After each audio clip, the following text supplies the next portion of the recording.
स्वागत है आज के इस खास विश्लेषण में। आज हम टाइम्स ऑफ इंडिया की एक बेहद चौंकाने वाली रिपोर्ट पर बात करने वाले हैं, जो पुणे की एक बिल्कुल सच्ची और खौफनाक घटना पर आधारित है। शहर की रोजमर्रा की भागदौड़ के बीच कैसे एक सोची समझी हत्या की साजिश रची गई और फिर उसके बाद जो नाटकीय पुलिस कार्रवाई हुई, वो सच में हैरान करने वाली है। आज का हमारा विषय है गिरफ्तारी और पीछा, पान स्टॉल पर हत्या का प्रयास।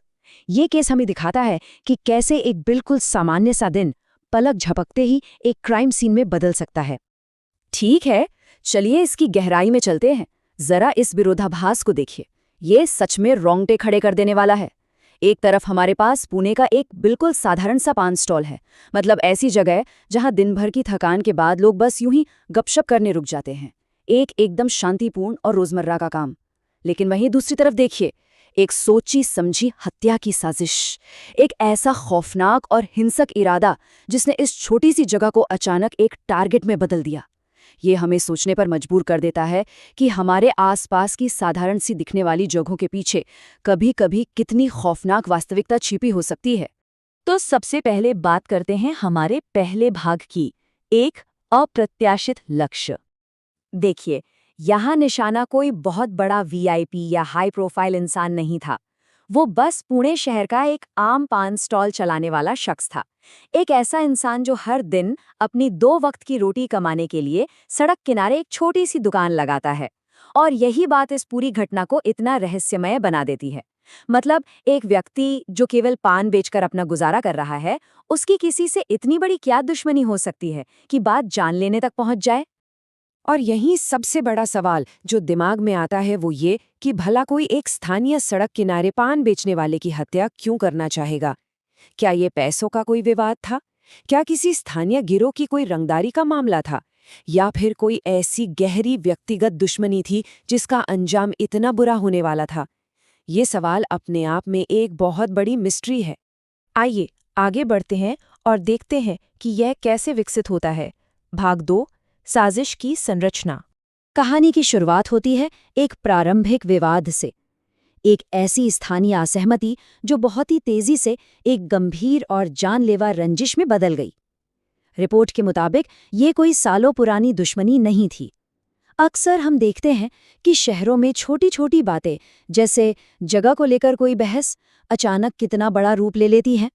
लेकिन इस केस में वो मामूली सी बात इतनी जल्दी एक जानलेवा रंजिश में बदल गई कि किसी को संभलने का मौका ही नहीं मिला।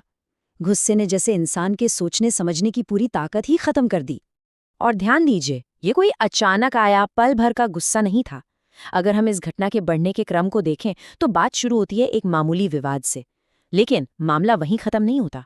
वो बात दिमाग में घर कर जाती है और एक बहुत ही गहरी रंजिश बन जाती है। और उसके बाद एक प्रॉपर खौफनाक आपराधिक साजिश रची जाती है, जहां सीधे हत्या के प्रयास की योजना बनाई गई।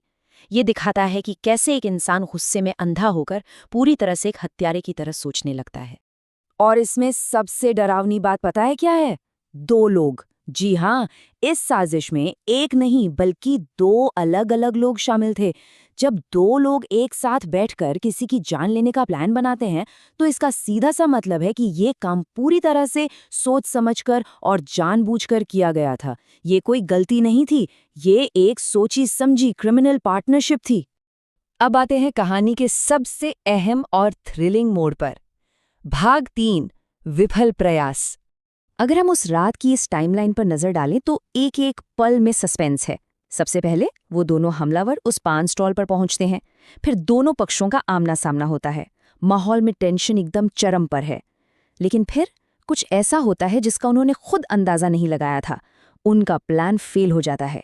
शायद कोई हाथापाई हुई या शायद आसपास लोग आ गए, लेकिन वो अपने जानलेवा मकसद में कामयाब नहीं हो पाए। और आखिर में जब प्लान चौपट हो गया तो दोनों संदिग्धों को तुरंत घटनास्थल से भागना पड़ा। जैसे ही हमला नाकाम हुआ, पूरी बाजी ही पलट गई। जो लोग कुछ सेकंड पहले एक इंसान की जान लेने आए थे, वो अब खुद बुरी तरह खौफ में थे। उनके पास घबराहट में उल्टे पैर भागने के अलावा और कोई चारा नहीं बचा था। और बस ठीक इसी पॉइंट से पुलिस और कानून की एंट्री होती है। हमारा अगला और आखिरी भाग, गिरफ्तारी और परिणाम। और ये बहुत ही शानदार तरीके से दर्शाता है कि पुणे पुलिस ने कैसे इस पूरे मामले को संभाला। ये कोई छोटी बात नहीं थी। सबसे पहले पुलिस ने क्राइम सीन की बहुत ही बारीकी से जांच की और सबूत जुटाए।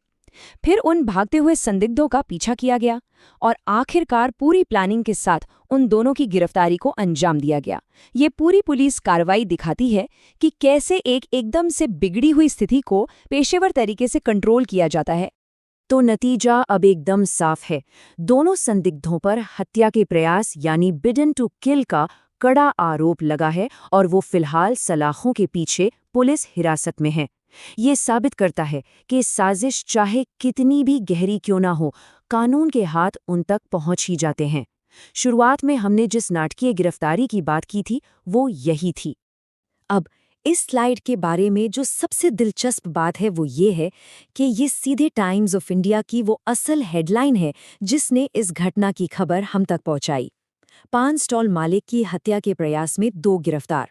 बस कुछ ही शब्दों का ये वाक्य है, लेकिन ये उस खौफनाक सच्चाई को बिल्कुल बिना किसी लाग लपेट के सामने रख देता है जो उस रात पुणे की सड़कों पर घटी थी। तो इस पूरे विश्लेषण के आखिर में एक बहुत ही गहरा सवाल उठता है। हमारे शहरों में रोजमर्रा के सड़क विक्रेता शहरी विवादों के इस तरह तेजी से बढ़ने के प्रति आखिर कितने संवेदनशील हैं? जो लोग रोजाना अपना काम करने सड़क पे बैठते हैं, वो कितनी आसानी से ऐसे अचानक भड़कने वाले गुस्से का शिकार हो सकते हैं? ये केस सिर्फ एक क्राइम की कहानी नहीं है।